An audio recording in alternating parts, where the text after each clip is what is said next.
Hello mga Jai, so for today's video mo rin na yung time nga mga ligo mi og dagat. So kana siya, sayo kay kun ni mata na mga 4 AM na siya. Kay mao lagi na sayo kay mi among sabot nga mga ligo og dagat. Unya mao na siya nag-prepare na ko ana, naghaling na ko ana sa gawas kay para iluto sa pasta nga spaghetti. Yes Jai, sa kahira ko napabukalan na og tubig para pasta kay para tipid-tipid punta sa atong gasol. Grabe na magikaron ay kaperte maging mahala sa mga palaliton labi na katong gasol. Sama na siya ako na nang gibutan diha ang kaha og ang kaldero kay para lutuan sa fried chicken og spaghetti. Ako rin na nag-slice ng hotdog diha kay nalimtan ni siya o pag-slice anang gabi. Kana diha ako pa isa nagtikaw-tikaw ana ang mga junakis nga tulog pa.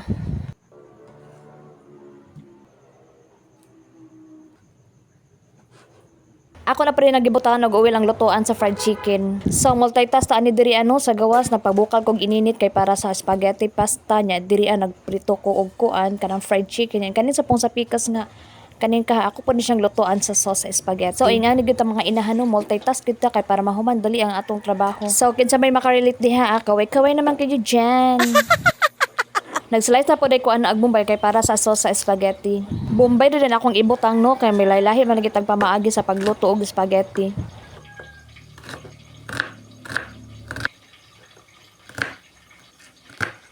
Ako rin na nagipasigaan diha kay magluto na ko og spaghetti sauce unya. Ako rin na nagihaon ng fried chicken diha.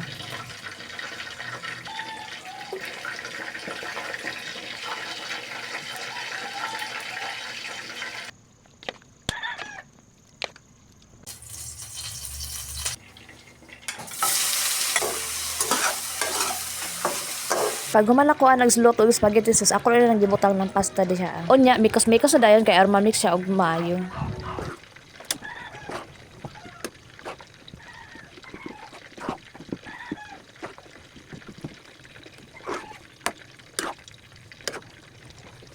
Pagabot og 5:30 mata na akong anak diha og akong mga pag-umangkon. Mao din ang mga ligom iog dagat no kay ang akong anak ana gi chicken pox kanang akong youngest. So mao na siya igupog ko na human sa akong mga gipangluto nang mata na pod sila og nagprepare na pod silang mga pangdalhonon. Padulong daymian asa Manapa Beach.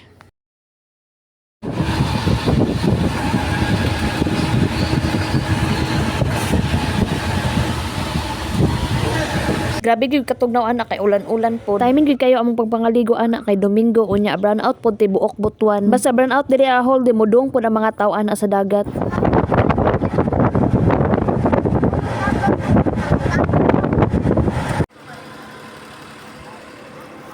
Niabot na gyud mi ana sa Manapa Beach unya perti pa kay kalinaw sa dagat.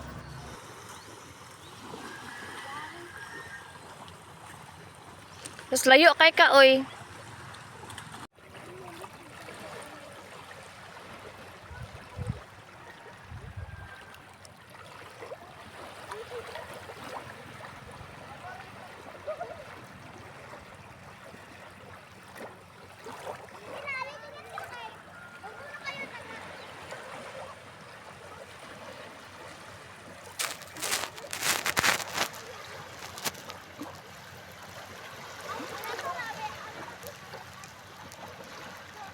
Unya ako ra man lagi nabilin diha sa cottage ko nagtimpla na pag ko diha og kape nagdala man ko og ininit og tasa nako nya kape so magpainit ta diri kay grabe kayo katugnaw. So ang ako day pamahaw anak kay panog spaghetti. Nganong lami man po ning panog spaghetti no ma-feel man po nato ang atong kabataan ani. Sa balay parang diyan nagplano na ka nga maligo kag dagat pero pag abot din mo sa dagat kay tigbante ra kag cottage.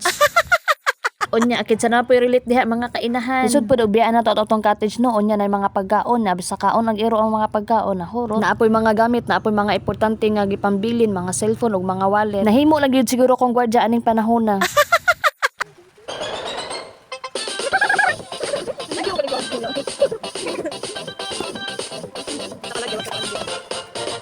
Ako ay isang bagay. Sa ermita. Gabi-gabi sa piso. Patingin siya sa akin. Ako'y labayan. Sa galit ang Naadin mga nangabot nga mga bata, mura na ni sila og namasko, na magsayaw-sayaw, naapod sila yung mga drum nga gamit ang lata.